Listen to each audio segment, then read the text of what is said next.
बयान हल्फी की एक और कहानी सामने आ गई। राना शमीम ने साबिक चीफ जस्टिस साकिब निसार और इस्लामाबाद हाई कोर्ट के जज साहिबान के खिलाफ हल्फनामा नवाज शरीफ के दफ्तर में उनके सामने नोटराइज कराया। एक्सप्रेस ट्रिब्यून की रिपोर्ट में इंकशाफ। नए इंकशाफात ने एक बार फिर शरीफ फैमिली को सिसिलियन माफिया साबित किया है। फवाद चौधरी कहते हैं किस तरह शरीफ फैमिली एक माफिया की तरह अदालतों और इदारों को ब्लैकमेल करने की सलाहियत रखते हैं। फारूक हबीब ने लिखा, राना शमीम नून लीग बुकला विंग के ओहदेदार थे। ये बात उनका बेटा ऑन रिकॉर्ड तस्लीम कर चुका। बयान हल्फी अदलिया पर हमला करने के लिए लिखवाया गया, इसीलिए तो इनको गॉड फादर कहा गया था। रस्सी जल गई है मगर बल नहीं गया। शहजाद अकबर कहते हैं राना शमीम ने कहा था कि हल्फनामा सेफ में है, क्या उन पर भरोसा किया जा सकता है? हसन खावर ने भी कह दिया, बयान हल्फी का एजेंडा वाज़ेह हो गया। पहले दिन से हम कह रहे थे कि 3 साल के बाद अचानक उनका जो ज़मीर जागा और सिलेक्टिव मेमोरी काम में आई, ये क्या था? तो वो एजेंडा भी क्लियर हो गया। तो ये इदारों के खिलाफ साजिशें एक हाथ पे करना, फिर डील की उम्मीद में बैठना, फिर जमहूरियत को नुकसान पहुंचाना, ये बातें ठीक नहीं। साकिब निसार ने राना शमीम के सामने एक बेगुनाह आदमी को सजा दिलवाई। राना सनाउल्लाह कहते हैं अगर ये सच है तो इसे राना शमीम नवाज शरीफ के सामने कहें या फिर पूरी दुनिया के सामने, इसमें क्या हर्ज है? दावा किया कि नवाज शरीफ जब वापस आएंगे तो ये हुकूमत नहीं होगी।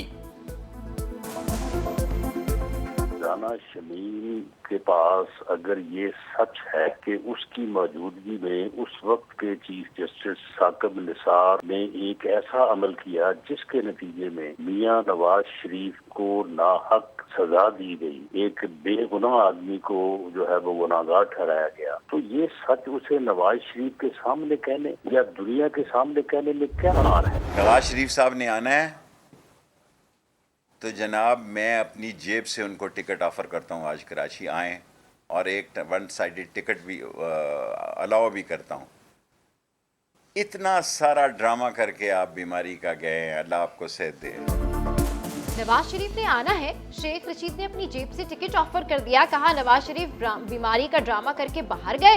नवाज शरीफ सेहतमंद है क्योंकि किसी डॉक्टर को नहीं दिखाया, बाहर बैठकर अदलिया पर हमलों के अलावा कुछ नहीं किया। नवाज शरीफ के खानदान के 3 जनरेशन यहाँ मौजूद हैं, आप भी आए। इमरान खान को आपके आने से कोई फर्क नहीं पड़ता। आसिफ जरदारी की सियासी सरगर्मियों पर भी लफ्जी वार। आसिफ जरदारी साहब ने कहा मैं लाहौर में टेंट लगाने लगा हूँ। आसिफ जरदारी साहब आपके और मेरे टेंट के उखड़ने का टाइम आ गया है, आपने क्या टेंट लगाने हैं ऐसा? पासपोर्ट एक्सपायरी के साथ ही नवाज शरीफ की तबीयत में बेहतरी आने लगी। गवर्नर सिंध इमरान इस्माइल कहते हैं अब वो जेल से नहीं डरते। बरतानिया ने भी जवाब दे दिया। अडियाला में सफाई का आगाज। वेलकम जनाब, वेलकम। गलत तासुर है कि पीपल्स पार्टी 5 साला दौरे हुकूमत में मोहतरमा के कत्ल की तहकीकात में नाकाम रही। साबिक वज़ीर दाखिला रहमान मलिक का किताब मोहतरमा बेनज़ीर भुट्टो की शहादत की तकरीब रोनुमाई से खिताब। कहा शहीद मोहतरमा के कत्ल में मुलविस तमाम मुजरिमान की शनाख्त, गिरफ्तारियां और ट्रायल किया गया। अदालत ने मुजरिमों को सजा भी सुनाई। मौजूदा सियासी सूरत हाल पर बोले आसिफ जरदारी एक्टिव हो चुके हैं। जब आसिफ जरदारी एक्टिव हो जाते हैं तो लोगों को मालूम है वो कैसे खेलते हैं। हुकूमती वज़रा की परेशानी देखने वाली है।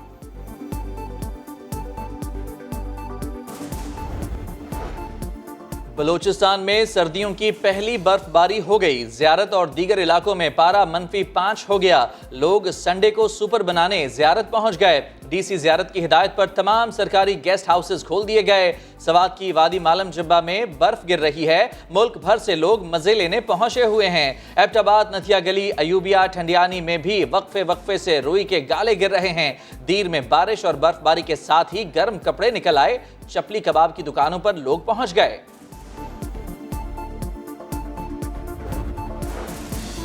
मुल्क के मुख्तलिफ इलाकों में बारिश। बहावल नगर, मंजनाबाद, कमालिया, लोधरा, शाकोट और खानपुर में अब्र बरसा।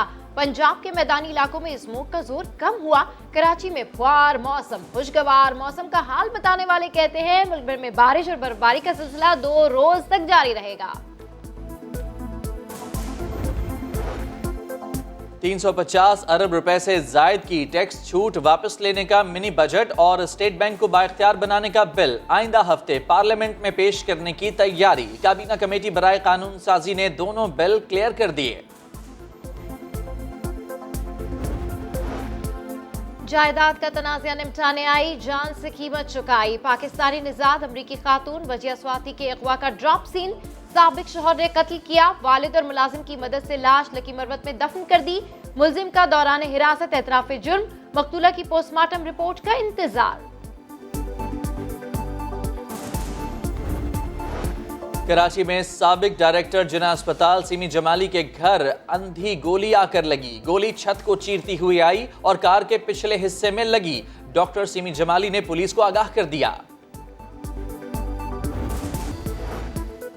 यूरोप पर कोरोना वबा का फिर खौफनाक हमला। फ्रांस में 1,04,611, इटली में 54,000 और आयरलैंड में 13,000 से ज्यादा केसेस रिकॉर्ड। ऑस्ट्रेलिया में केसेस की तादाद अचानक 10,000 तक बढ़ गई। चीन में 4,500 परवाजें मनसूख। इंग्लैंड में मार्च तक पाबंदियां सख्त।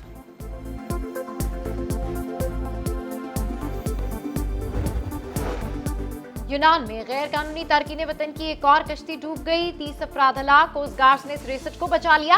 तारकीन वतन तुर्की से इटली जा रहे थे।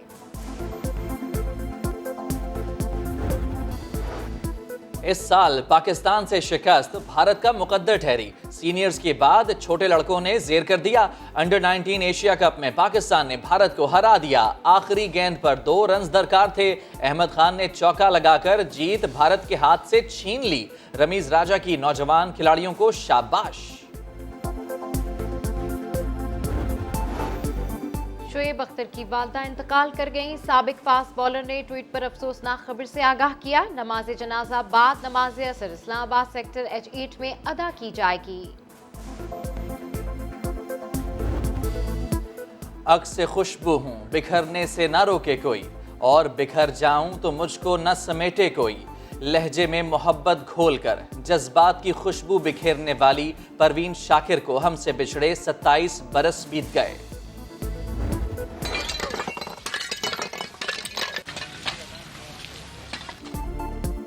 और एक बार से ईंटें तोड़ने वाली बडग्राम की आए लेडी इस्लामाबाद पहुंच गई।